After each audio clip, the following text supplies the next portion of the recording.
নমস্কাৰ শিক্ষক শিক্ষয়িত্ৰীসকল, আপোনালোকে এতিয়া চাই আছে ডিৰ ফালৰ পৰা যিটো 2019 চনৰ যিটো কেছ আছিল LP আৰু UP চি টেটৰ লৈ যেতিয়া চি টেট ইনভেলিড কৰিছিল, তাৰপিছত চি টেট এলিজিবল হ'ল। কিন্তু আগতে যেতিয়া ইনভেলিড কৰিছিল তেতিয়া 916জনে কেণ্ডিডেটে কেছ ফাইল কৰিছিল। সেই কেছ ফাইল মতে আজি ডিৰ ফালৰ পৰা যিটো ভেৰিফিকেশ্যন হৈ গৈছিল, সেই ভেৰিফিকেশ্যনৰ লিষ্ট আপোনালোকে ইয়াতে চাব পাৰিছে।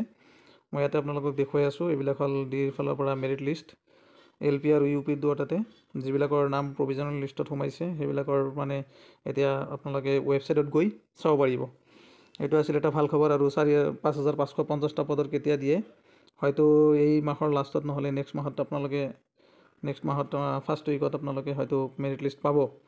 জেনেৰেল যিবিলাক মানে আমি এই 24 চনত যিবিলাক এপ্লাই কৰা হৈছিল 5,550টা পদৰ, সেইবিলাকৰ আপোনালোকে ন'টিচ পাই যাব। হয়তো ভেৰিফিকেশ্যনত অলপতে মাতিব আমাৰ ডিৰ ফালৰ পৰা। গতিকে এইখন আছিল বহুত ভাল খবৰ এটা, যে সিহঁতৰ ভেৰিফিকেশ্যন হৈ যোৱাৰ পিছত সিহঁতৰ প্ৰভিজনেল মেৰিট লিষ্টখন ওলালে আৰু LP আৰু UPৰ এতিয়া গৈ আপোনালোকে অফিচিয়েল ৱেবছাইটত diassam.in গৈ আপোনালোকে চাৰ্চ কৰিব পাৰিব।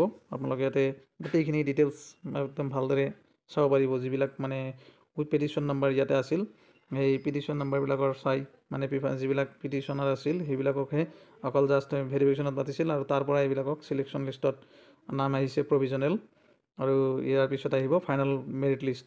গতিকে ধন্যবাদ সকলোলৈ, আশা ৰাখিছোঁ ভালে হ'ব সকলো। আপোনালোকে ইয়াতে চাব পাৰিছে WP চি নাম্বাৰবিলাক আছিল ইয়াতে, মানে কোনটো কেছত উইনাৰ হৈছিল সেইবিলাকৰ ডিটেইলছবিলাক ইয়াতে আছে। ধন্যবাদ।